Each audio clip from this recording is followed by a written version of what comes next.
Voltaire, Candide, chapitre 26e. D'un souper que Candide et Martin firent avec 6 étrangers, et qu'ils étaient.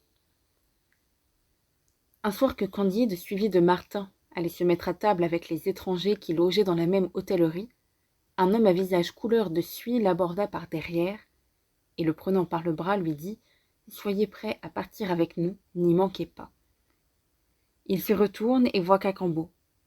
Il n'y avait que la vue de Cunégonde qui put l'étonner et lui plaire davantage. Il fut sur le point de devenir fou de joie. Il embrasse son cher ami. « Cunégonde est ici, sans doute. Où est-elle? Mène-moi vers elle, que je meure de joie avec elle. » « Cunégonde n'est point ici, dit Cacambo. Elle est à Constantinople. »« Oh, ciel, à Constantinople! Mais fût-elle à la Chine, j'y vole, partons. »« Nous partirons après souper, reprit Cacambo. Je ne peux vous en dire davantage. Je suis esclave, mon maître m'attend. Il faut que j'aille le servir à table. Ne dites mot, soupez et tenez-vous prêts. » Candide, partagé entre la joie et la douleur, charmé d'avoir revu son agent fidèle, étonné de le voir esclave, plein de l'idée de retrouver sa maîtresse, le cœur agité, l'esprit bouleversé, se mit à table avec Martin, qui voyait de sang-froid toutes ses aventures, et avec 6 étrangers qui étaient venus passer le carnaval à Venise. Cacambo, qui versait à boire à l'un de ces 6 étrangers, s'approcha de l'oreille de son maître sur la fin du repas, et lui dit « Sire, votre majesté partira quand elle voudra. Le vaisseau est prêt. » Ayant dit ces mots, il sortit. Les convives, étonnés, se regardaient sans proférer une seule parole, lorsqu'un autre domestique, s'approchant de son maître, lui dit « Sire, la chaise de votre majesté est à Padoue, et la barque est prête. » Le maître fit un signe, et le domestique partit. Tous les convives se regardèrent encore, et la surprise commune redoubla. Un 3e valet, s'approchant aussi d'un 3e étranger, lui dit « Sire, croyez-moi, votre majesté ne doit pas rester ici plus longtemps. Je vais tout préparer. » Et aussitôt, il disparut. Candide et Martin ne doutèrent pas alors que ce ne fût une mascarade du carnaval. Un 4e domestique dit au 4e maître « Votre majesté partira quand elle voudra. » et sortit comme les autres.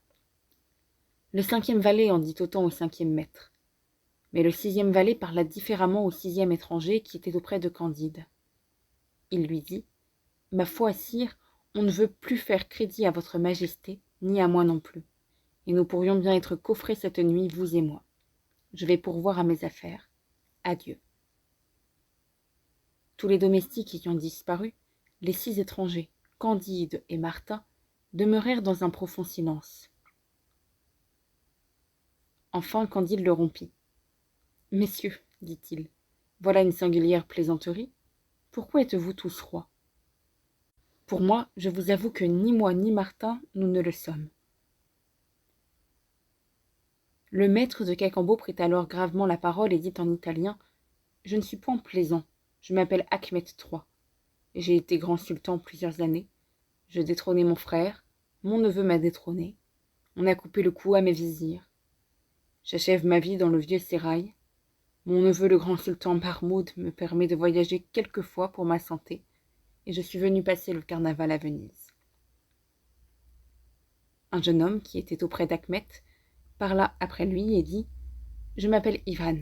J'ai été empereur de toutes les Russies. J'ai été détrôné au berceau. Mon père et ma mère ont été enfermés. On m'a élevé en prison.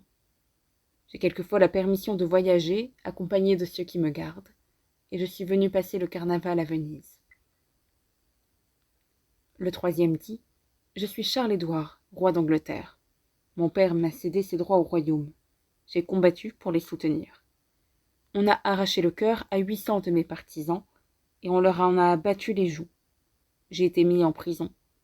Je vais à Rome faire une visite au roi, mon père, détrôné, ainsi que moi et mon grand-père, et je suis venu passer le carnaval à Venise. » Le 4e prit alors la parole et dit « Je suis roi des Polaques. Le sort de la guerre m'a privé de mes états héréditaires.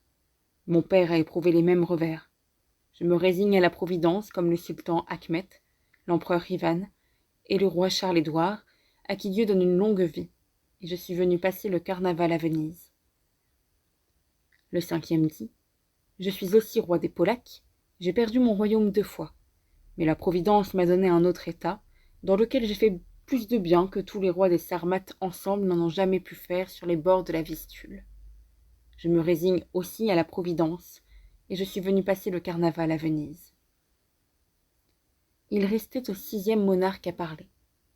Messieurs, dit-il, je ne suis pas si grand seigneur que vous, mais enfin, j'ai été roi tout comme un autre. Je suis Théodore. On m'a élu roi en Corse. On m'a appelé votre majesté, et à présent, à peine m'appelle-t-on monsieur. J'ai fait frapper de la monnaie, et je ne possède pas un denier. J'ai eu 2 secrétaires d'État, et j'ai à peine un valet. Je me suis vu sur un trône, et j'ai longtemps été à Londres, en prison, sur la paille. J'ai bien peur d'être traité de même ici, quoique je sois venu, comme vos majestés, passer le carnaval à Venise. Les 5 autres rois écoutèrent ce discours avec une noble compassion. Chacun d'eux donna 20 sequins au roi Théodore pour avoir des habits et des chemises. Et Candide lui fit présent d'un diamant de 2000 sequins.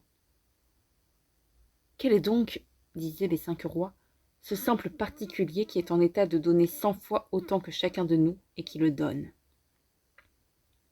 Dans l'instant qu'on sortait de table, il arriva dans la même hôtellerie 4 altesses sérénissimes, qui avaient aussi perdu leurs états par le sort de la guerre, et qui venaient passer le reste du carnaval à Venise. Mais Candide ne prit pas seulement garde à ces nouveaux venus.